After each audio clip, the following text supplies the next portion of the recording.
Hello. Believe it or not, I actually have a topic. So apparently, Fusion 360 has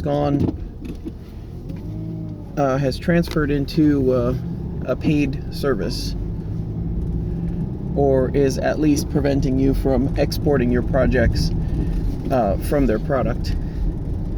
And this brings up an interesting point about ownership, and there's more nuance to software as a service versus actual ownership, because there are probably some software as services that you still have some ownership over. To be fair, a lot of these tools, well, let's start by defining terms here. So software is something that changes ones and zeros for you in a useful way. My hair's getting long. Changes or sends ones and zeros back and forth. So something as simple as MS Paint or something. That's kind of interesting, actually. I was just thinking about Windows XP. So Windows XP, that runs software, and I say this as someone who maintains some older software on some older systems. Windows XP is probably, you own it more than most modern software. You have to keep it offline, obviously, but you can sneaker net USB transport stuff to it and maintain it. The point is that the software is meant to accomplish some end goal, usually in physical space, whether that be the transmission of logical information, sending a sales order somewhere, or the accomplishment of a change in physical space, like operating a welding robot or something like that. And this was something I noticed pretty early when I got into machining. Is a lot of these CNC tools, which is a computer-controlled milling machine, a lot of those tools run on comparatively ancient systems. They have software that interfaces directly with the machine and says, all right, machine, here's what you need to do and here's how you need to do it, and then the machine does it. But that communication takes place through a piece of software that is custom. And in the case of most of these older CAD systems, not supported anymore.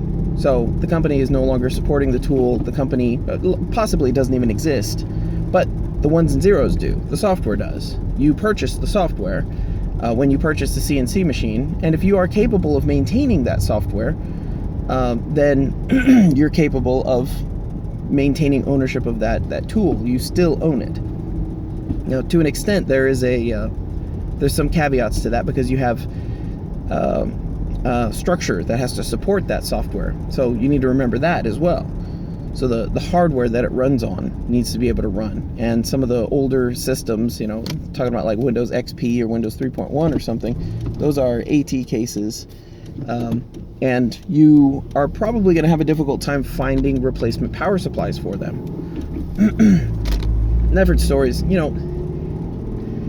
that's where it's like hardware rentals. It's like you're leasing hardware. And I'm talking about generational stuff. If you have a tool, and I've heard about Apple, I think it's Apple IIIs, that Apple IIIs were made at such high quality standards, or higher standards of parts, that there are many that are still running today. And you talk about hardware tolerances and stuff like that, and how many charge cycles you really expect a capacitor to have, and alternatives that you can run through that. But then you can also argue about virtual machines and stuff like that. So the hardware, your imaginary CNC software that's running the robot that you're using to cut steel to produce your product, or to maintain production at your company, that machine needs software to run, and that software has to live on an operating system, and that operating system has to live on a computer, and that computer needs electricity and stuff like that. So if any of those things break down, it can be argued that you don't really own your computer. there's some caveats to some of the hardware and the operating system stuff, because you can emulate some of these things. We have some DOS pieces of software that are still running, but they're running emulated on a DOS box on a different system. Or it's an emulator for DOS on a newer system. So in that case, you're kind of replacing the hardware and to an extent the operating system, but you still get the software. So now the software becomes a little bit more independent. It's able to operate on its own in a more standalone fashion, but it's still able to, hopefully, if your ports are good, or if you're able to emulate the ports, you're able to connect to that big old machine and interface with it. So I guess with that argument, you can kind of isolate the idea that software itself is that you can own the software to a sufficient extent that you can say that you own something, own a piece of software. Most of the software that's being produced today relies on internet access, if only for maintaining access to updates, security updates, software updates. And these are actually there really isn't a way around it. Speaking, as a hacker on that, there really isn't a way around it. Unless your tool is so disused or so unpopular that no one's really that interested in it, interested in developing exploits for it, which is a security through obscurity kind of. A lot of these tools simply don't need to be on the internet, and probably shouldn't be on the internet if they don't need it. I don't think there's a lot of value in connecting a piece of software that's meant to just perform one function and perform it well over and over for decades. That's not something that needs to be connected to the internet. It does not need the additional complexity. And we have some machines that are operated by PLCs, which is like gigantic PLCs, and interfacing with that, you've got all this this antiquated ladder logic that you log into with a serial port with a DOS program that we're likely going to have to emulate, but we kind of can't. But the point is, if it works, don't worry about it. Maintain it.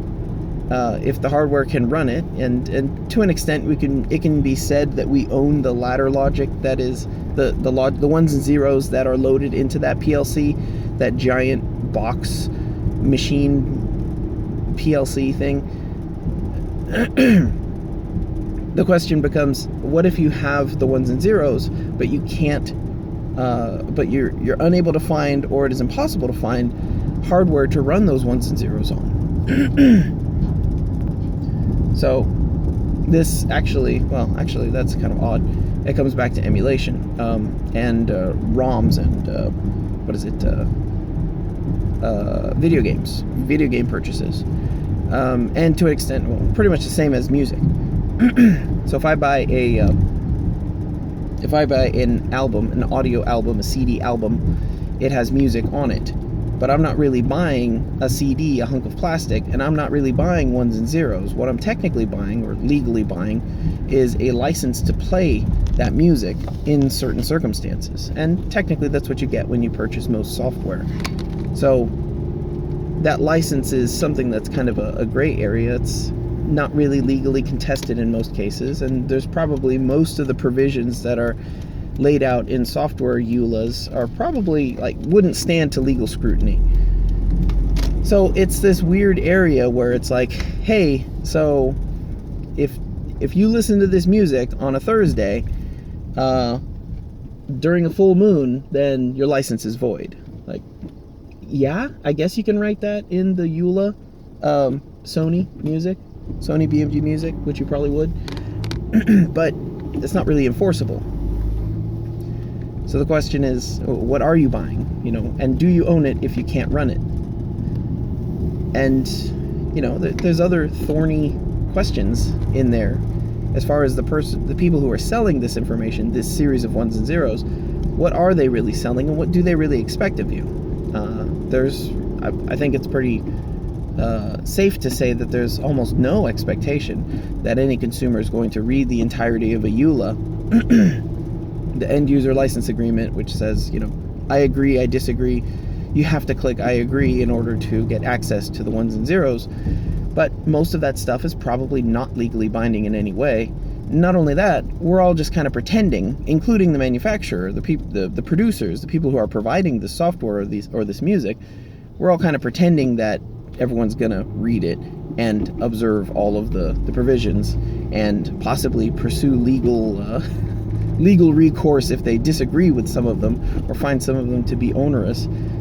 And like, these EULAs are supposed to apply across consumer protection in all jurisdictions. Like, it makes zero sense. So we're all just kind of pretending that that the company maintains ownership of ones and zeros and we only have a license, but we really don't. If you give me the ones and zeros and I can run it offline, and I can, especially if I can generate an output file that is non-proprietary, which seems to be the key, because if you have a web service or a software as a service or something equally ridiculous where you run it in a browser or something and your export is a standard format, then who cares? If your export's a standard format, you can carry it somewhere else. You can even import it into another tool, or a potential future tool that might have been developed, later. The idea is that you be able to, that your software and the product of your software, which would be like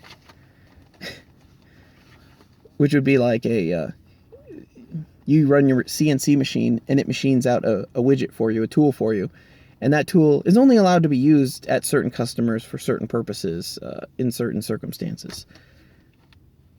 It's insane. But this seems non-productive. The point is, if you can run the software tool offline, if you can run it, on your local computer without connecting to the internet, and if you can generate an output that is a standard format that is usable by other systems, or is at least a non-proprietary enough, I would prefer a text format like a SVG or an STL or something like that, where you can tweak the file later, potentially, and make use of it, then you can, for some values of own, you can own that software. If you can't do that, you don't own it. The company owns it. And the company is always going to, corporations don't continue existing by giving away stuff for free. But I guess we already knew that, right? I still haven't figured out VS Code, okay? I'm still trying. It still looks okay. It's, at worst, mildly inconvenient, but I don't understand it. I still don't get it.